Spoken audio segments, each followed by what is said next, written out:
بسم اللہ الرحمن الرحیم نحمدہ و نصلی علی رسولہ الکریم اما بعد اعوذ باللہ من الشیطان الرجیم بسم اللہ الرحمن الرحیم وَإِذَا ضَرَبْتُمْ فِي الْأَرْضِ فَلَيْسَ عَلَيْكُمْ جُنَاحٌ أَن تَقْصُرُوا مِنَ الصَّلَاةِ صدق اللہ العلی العظیم۔ محترم عزیز ساتھیوں، نوجوان و بزرگوں، آپ لوگوں کی خدمت کے اندر سفر کے احکامات کو مختصر انداز میں بیان کرنا مقصود ہے۔ عام طور پر لوگ جو ہیں سفر کے جو احکامات ہیں ان کے بارے میں علم نہیں رکھتے اور اس کی جانکاری لوگوں کے پاس نہیں ہوتی۔ سب سے پہلے تو ہم اس بات کو دھیان میں رکھیں، جیسا کہ اللہ تعالیٰ قرآن مجید میں فرماتے ہیں کہ جب تم زمین میں چلو پھرو، سفر کرو، تو تم پر کوئی حرج نہیں کہ نماز میں قصر کرو۔ اور اللہ تبارک و تعالیٰ نے سفر کی مشقتوں اور تکلیفوں کو سامنے رکھتے ہوئے انسان کے لیے جو ہے بڑی تخفیف اور آسانی کا معاملہ کیا ہے، تاکہ انسان کے لیے سفر کے دوران اللہ کے حقوق کو ادا کرنا آسان ہو جائے اور ایزی ہو جائے۔ اسی لیے آپ لوگوں کو یہ سمجھانا مقصود ہے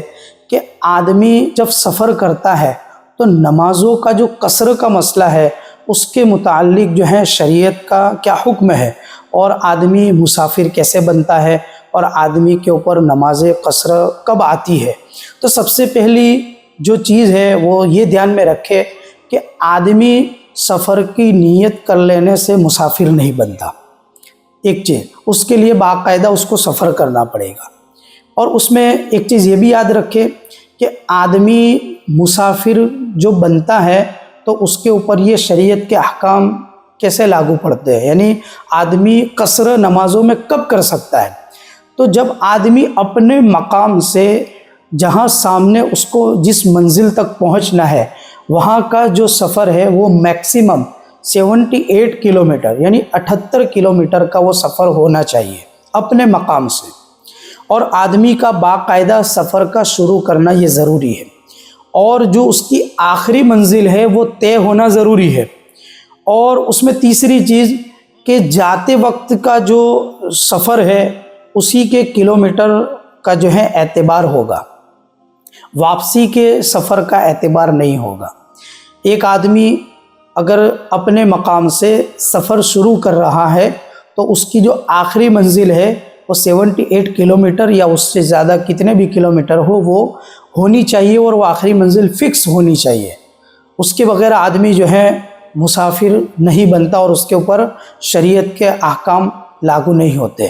سفر شرعی جسے عام طور پر لوگ نہیں سمجھتے، سفر شرعی کا مطلب یہ ہے کہ 78 کلومیٹر یا اس سے اوپر کتنے بھی کلومیٹر کا آدمی سفر کرنے کا ارادہ کر لے اور اپنے مقام سے سفر شروع کر دے تو وہ آدمی سفر شرعی میں شمار ہوتا ہے، یعنی وہ آدمی مسافر شمار ہوتا ہے۔ اب اس کے اوپر شریعت کے وہ احکام لاگو ہوں گے کہ 4 رکعت والی جو نمازیں ہیں، فرض نمازیں جیسے ظہر ہے، عصر ہے اور عشاء کی جو نماز ہے اس کو 2 ہی پڑھنا ہے۔ اب جو حضرات حنفی مسلک کے مطابق چلتے ہیں اور حنفی مسلک کی پیروی کرتے ہیں ان کے